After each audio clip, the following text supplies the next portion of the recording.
Et on va dire que je pars vraiment vers des jeunes pas trop expérimentés que je forme. Mais pas de personnes expérimentées. Déjà parce que, je pourrais pas forcément les payer. D'accord. Puisque ils ont de l'expérience. Deux, souvent quand ils viennent avec leur manie, enfin, leur façon de fonctionner de l'ancienne boîte. D'accord. Voilà. Et ça, c'est le McDo qui m'a appris. Le McDo préfère recruter de nouvelles personnes que quelqu'un qui vient d'un fast-food concurrent pour le formater à leur façon. Donc, j'ai gardé ça un peu. Donc, c'est comme ça que je fonctionne. Est-ce que t'as beaucoup de turnover? C'est-à-dire que t'as beaucoup de gens qui lâchent l'affaire. Voilà. Donc, l'autre revers aussi de ça, c'est que ils savent pas très bien encore ce qu'ils ont envie de faire. Donc, ils viennent travailler pour toi, mais sans être fixés. Un exemple pratique, là, en 3 mois, j'ai perdu 2 de mes meilleurs éléments. C'est 2 filles qui ont décidé de continuer les études. Donc, l'une a décidé de continuer les études, l'autre a décidé de saisir l'opportunité que papa avait trouvée pour elle. Ok.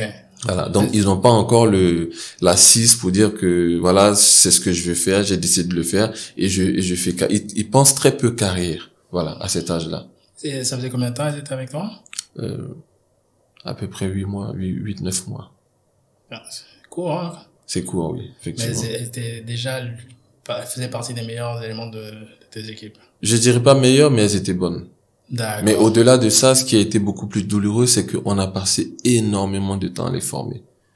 Faut savoir que on pense souvent qu'une entreprise est ravie de se débarrasser d'un employé, à moins qu'il soit problématique, hein.